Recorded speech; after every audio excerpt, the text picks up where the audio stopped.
What is going on, guys? Trey coming back at your screen by means of the World Wide Web, and I wanted to come at you with the first part of the prize highlights today. So, to talk about the gear here, first we got the Fiddlehead Juice 352 attack, no skill, uncommon gear. Basically nothing you want to use there, honestly. It's pretty horrible. And if you are able to evolve that, you would evolve it to the Wildwood Water, which gives 943 attack with a chance to proc Smash Adept. Now that's a lot better than the uncommon of it, but it's still nothing very spectacular. There's plenty of gear that has been released beforehand that is much better than this one, but if it is helpful to you, then by all means use the Wildwood Water. Next we have the Camlet Cape, 695 defense with no skill. Any gear that doesn't proc a skill, it better be a Enisiri Axe. I mean, honestly, anything else to my knowledge I haven't seen worth it. I mean, if it gives a ton to one stat like the axe does, then yeah, I would say it is worth it. Other than that, if it doesn't proc a skill, not worth it, guys.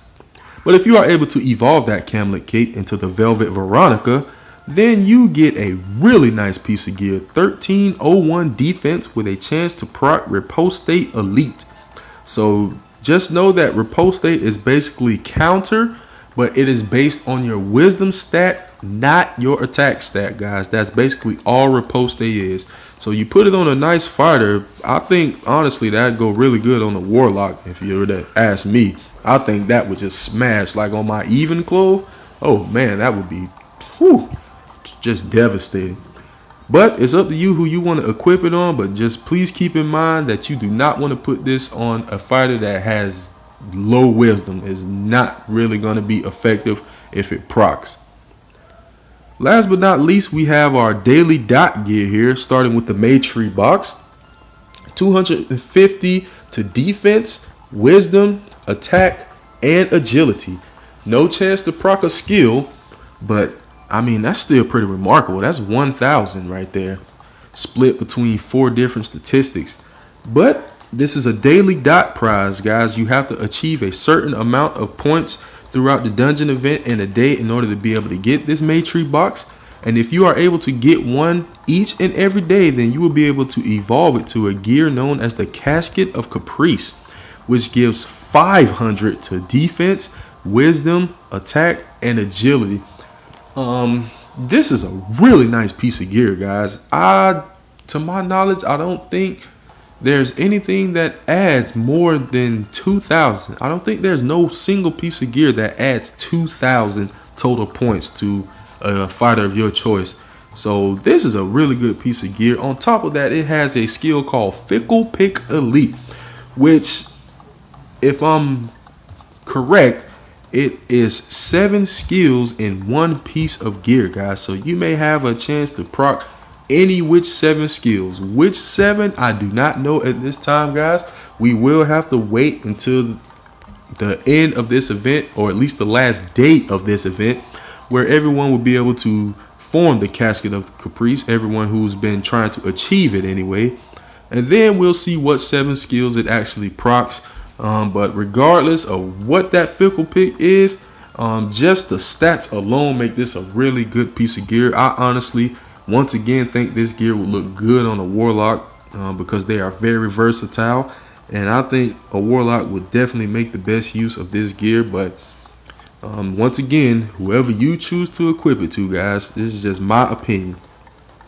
So that's it for the gear. As far as the fighters, I wanted to do the last 3 this time, guys. We'll save the other 3 for part 2. So our hot fighters here, we are going to be starting with Texel. I think his look is okay. He kind of looks like Okami, if you ask me, just a little bit. His design anyway looks straight up like Okami with the red and the white and all that.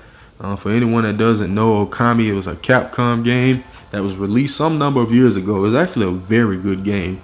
But the main protagonist, I guess you would call it, his name was Amaterasu.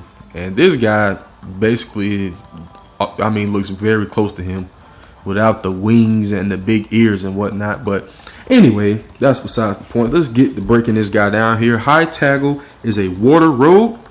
So, of course, he's going to have the attack and he's going to have the agility. But this guy also has a pretty good amount of HP for a rogue. So to break down his stats, 3418 HP, 5198 attack, 1775 defense, 1069 wisdom, and 5388 agility for a total stat base of 16,848. So this guy's skill is called Speed Freak Elite, guys, with a 1 cooldown. Swaps agility for attack power to hit, then run. So basically, this guy has 2 skills in one, guys. That's why it's called a rank 3 double skill. Basically, when his cooldown skill is ready to proc, he uses 2 skills at the same time. The first of which is called Amplify Self, which, if I'm correct, all it does is increases his agility. Now, a lot of people have been telling me that you can't see that statistically. When he uses that Amplify Self, you don't actually see the agility stat increase. That's what a lot have been telling me. I haven't tested this myself, but to my knowledge, that's what Amplify Self does. And then after he does that, then he procs basically Sting. So this guy is just a single target Sting with a chance, or with the ability to increase his agility. That's all he is, guys. So nothing super spectacular if you ask me. Of all the single target Stings, I would definitely say that this guy is probably the best one. But that's about it. I personally do not use Sting fighters. So if you ask me, this guy is straight up Superfuse fodder. And if you were to use him for that, you would want to use him for either attack, which you would get 623 of, or agility, which you would get 646 of. And that's about it for high tackle, guys. So let's move on to Moloch here. So Moloch's sprite is definitely sick, some kind of weird diseased looking bull, but he just looks like epic. He looks like he could just tear some junk up. So to break this guy down here, Moloch is a lightning champ. So you know the champs, they got the HP, the attack, and the defense. So to get into this guy's stats, he has 5371 HP, 6246 attack, 4347 defense, 612 wisdom, and 739 agility, with a total stat base of 17,315. Now he has a skill called Bullwhip Elite here with a 2 cooldown at max self fusion. Rank 3 double skills. Once is a shock, twice is just being whipped. So once again, we have another fighter with a double skill here. And from the research that I've done, guys, all this skill is basically smash twice. From the information that I've gathered and me talking with other people who have tested it, this is basically all that I've heard, is that it's just when his cooldown skill comes around, he is able to proc the smash skill twice. That's basically it. There's nothing really super spectacular about it. Just know that he can go twice in the same turn if his cooldown skill comes around. And that's about it for him. If you wanted to use him for Superfuse fodder though, you could get 644 HP, 749 attack, or 521 defense. And that does it for Moloch. So let's move on to the last one we'll consider today here, Matey, the Lucha Tiger looking guy, the Bull Tiger fighter. Just confusing as all get out. But anyway, to break this guy down, Matey is a fire warlock. So he's going to have the attack and the wisdom. And this one even has a pretty good amount of HP, guys.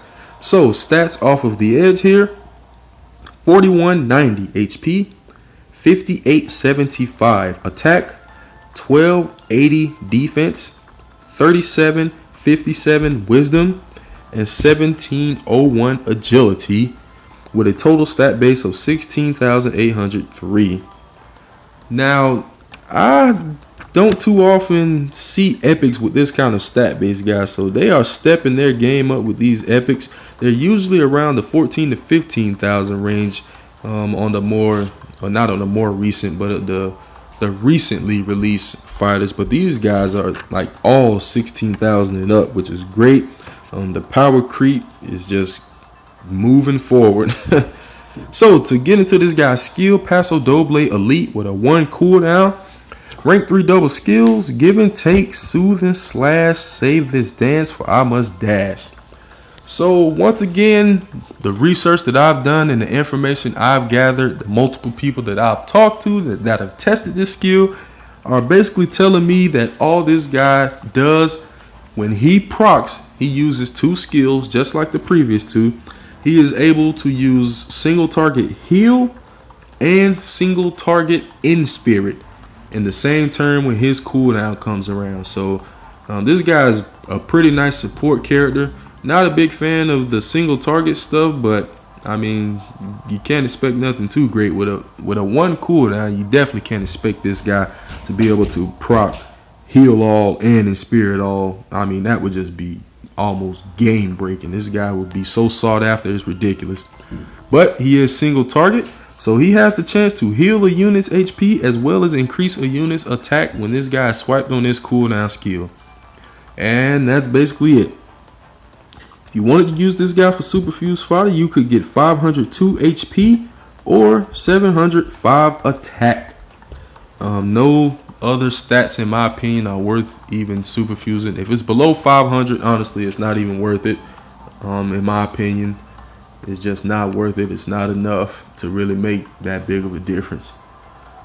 So there we have it with part 1 of our prize highlights, guys. Part 2 will be coming you guys' way soon. We'll be considering the final fighters. So there we have it. I hope you guys enjoyed it. Please continue to like, subscribe, favorite, share, comment, and everything else. I'll be back at your screen with more. Later, guys.